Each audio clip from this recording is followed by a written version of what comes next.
दावत में बालकनी के दरवाजे के सामने खड़ा राजकुमार मन में कहता है, मैंने उसे इस तरफ जाते हुए देखा था। गिलास भरकर शराब पीने के बाद अपने बालों को संवार कर राजकुमार मन में कहता है, ठीक है, चलो करते हैं। दरवाजा खोलकर राजकुमार बालकनी में जाता है तो वो अल्फा सामने खड़ा था। उस अल्फा ने अपने हाथ में गिलास पकड़ा हुआ था और वो बेहद आकर्षक नजर आ रहा था। वो राजकुमार को आते हुए देखता है तो राजकुमार उससे कहता है, ओह, मुझे नहीं पता था कि कोई यहाँ पर पहले से ही मौजूद है। और मन में कहता है, तो ये मेरे हिसाब से ब्लू वेरन का नया सरपरस्त है जिसका नाम है मर्स्टिल। ये काफी कम उम्र है पर फिर भी इसने अभी तक इतना ज्यादा धन अर्जित कर दिया है कि ये हमारे पूरे राज्य से ज्यादा अमीर है। पर देखने में ये किसी तरह से भी लालची किस्म का व्यापारी नहीं लगता। सरपरस्त एक तरह से मुखिया भी कहा जा सकता है। सरपरस्त वो होता है जिस पर सारी की सारी जिम्मेदारी हो, जैसे कि आपके पिता। राजकुमार कहता है, अगर मैं थोड़ी देर यहाँ रुक जाऊं तो आपको कोई एतराज तो नहीं? तो मास्टर कहता है, बिल्कुल नहीं। मास्टर के चेहरे पर कोई भी हाव भाव नहीं था। राजकुमार उसके पास आकर खड़ा हो जाता है। राजकुमार को थोड़ी देर हो चुकी थी वहां पर आए हुए, पर मास्टर ने अभी तक उससे कोई भी बात नहीं की थी। तो बातचीत शुरू करने के लिए बहाना बनाते हुए राजकुमार उसके गिलास से अपना गिलास लगाकर कहता है, चीयर्स। मास्टर थोड़ा सा चौंक गया था। राजकुमार मुस्कुराकर उससे पूछता है, तो आपको वेस्टेड कैसा लगा? क्या आपको यहाँ पर मजा तो आ रहा है? प्रश्न के उत्तर में मास्टर उल्टा प्रश्न पूछते हुए कहता है, मुझे लगता है कि आपको पता है कि मैं कौन हूँ। तो राजकुमार थोड़ा सा फ्लर्ट करते हुए कहता है, खैर आपका लहजा थोड़ा अलग है और आपके चेहरे पर ध्यान ना दे पाना बहुत मुश्किल है, और इसके अलावा दावतों में बातें बहुत जल्दी फैलती हैं। मास्टर कोई भी उत्तर नहीं देता तो राजकुमार फिर से सोच में पड़ जाता है। वो मन में कहता है, अब मैं क्या करूं? क्या मैं उससे खुलकर बात करूं? क्या मैं उससे सीधा सीधा पूछ लूं कि क्या वो सच में शाप तोड़ सकता है? इन सब सोचों में, इस घबराहट में राजकुमार अपना गिलास तेजी से घुमा रहा था, जिस कारण उसमें दरार आ चुकी थी और राजकुमार को इस बात का एहसास भी नहीं था।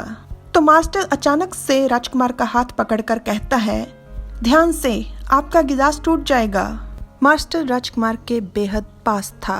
वो दोनों एक दूसरे की आंखों में देख रहे थे, एक तरह से खो रहे थे, और अचानक से राजकुमार को होश आ जाती है जब उसे कुछ महसूस होता है।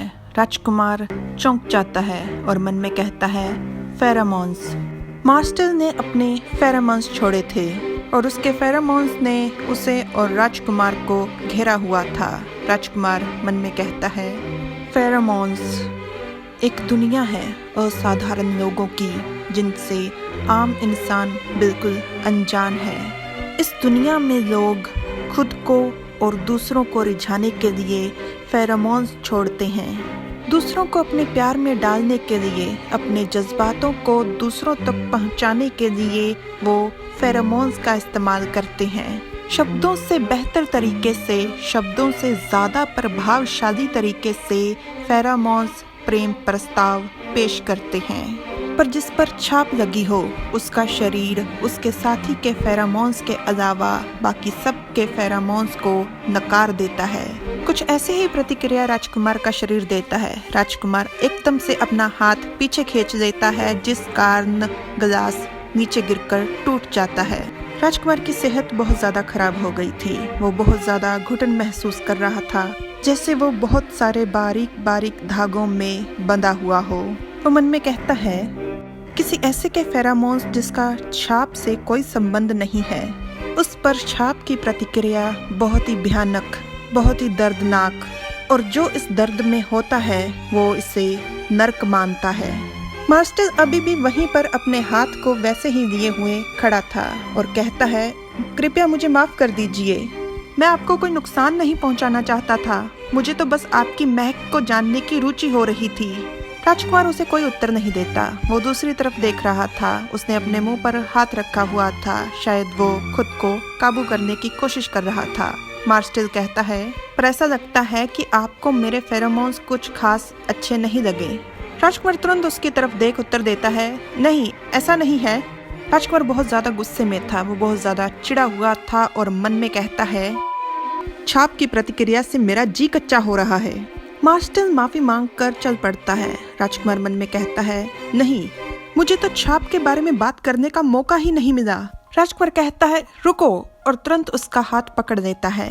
मार्शल राजकुमार की तरफ देखता है तो राजकुमार उससे कहता है, हम लोग बाहर हैं, खुले में, क्या हम लोग बाद में अकेले में मिल सकते हैं? मार्शल राजकुमार की तरफ घूमता है। राजकुमार जिसने नजरें झुकाई हुई थी वो मार्शल की तरफ देखता है। मार्शल राजकुमार के पास आकर खड़ा हो जाता है, जिससे राजकुमार को थोड़ी घबराहट हो रही थी। वो मन में कहता है, मुझे थोड़ा अजीब महसूस हो रहा है, किस तरह से मुझे देखने के लिए इसे नजरें झुकानी पड़ती हैं। वैसे इसकी लंबाई कितनी होगी? मार्शल कहता है, इसका मतलब आपको मैं पसंद हूँ। मार्शल राजकुमार के चेहरे की तरफ अपना हाथ बढ़ाता है, पर राजकुमार को छूता नहीं, तो राजकुमार उसका हाथ पकड़कर अपने चेहरे पर सहलाता है। मार्शल के हाथ को अपने चेहरे पर सहलाते हुए राजकुमार मुस्कुरा रहा था और कहता है, वैसे ऐसा कोई ढूंढ पाना मुश्किल है जिसे आप पसंद ना हो। मार्शल शैतानी मुस्कान मुस्काते हुए कहता है, ये सुनकर अच्छा लगा, लेकिन इतना कहकर वो राजकुमार का हाथ झटक देता है। अपना हाथ पीछे खींच अभिमान के साथ मार्शल कहता है, पर अफसोस, मैं किसी ऐसे के साथ पंगा नहीं लेता जो पहले से ही किसी और का हो। राजकुमार को मानो जैसे सदमा लगा हो, वो वहीं पर सुन्न खड़ा था और मन में कहता है, कैसे पता लग गया मेरी छाप के बारे में? पर इतनी जल्दी से पता कैसे लग गया? मेरी आपको यही राय है कि अपना ध्यान रखिए। एक छाप लगे हुए शरीर के साथ ज्यादा अल्फाओं को संभालना बहुत ही दर्दनाक होता है। युवराज। राजकुमार दांत पीसते हुए मन में कहता है, इसे पहले से ही पता था कि मैं कौन हूँ। जाते हुए मार्शल कहता है, खैर, शुभ रात्रि। राजकुमार अभी भी वहीं पर सुन्न खड़ा था। मार्शल जानता था कि वो युवराज है। राजकुमार के सामने अपने फेरोमोन्स छोड़ने के पीछे मार्शल का क्या मकसद था? खैर, उसका मकसद तो हमें नहीं पता, पर शायद राजकुमार की उम्मीदें शीशे की तरह टूट चुकी थी। ये कहानी भी बाकी दोनों कहानियों की तरह ऑन गोइंग है, पर इसे चुनने से पहले मैंने ये पक्का कर दिया था कि इसके पार्ट्स रेगुलर आ रहे हैं। इसका हर हफ्ते एक पार्ट आता है। मैंने वेट किया था, इसलिए इसके कुछ पार्ट्स इकट्ठे हो गए हैं। तो अभी कुछ ये हफ्ते में 2 पार्ट्स आएंगे और उसके बाद ये हफ्ते में सिर्फ 1 पार्ट आया करेगा। और मुझे और इस चैनल को सपोर्ट करने के लिए शेयर और सब्सक्राइब ज़रूर कीजिएगा। Thanks for watching.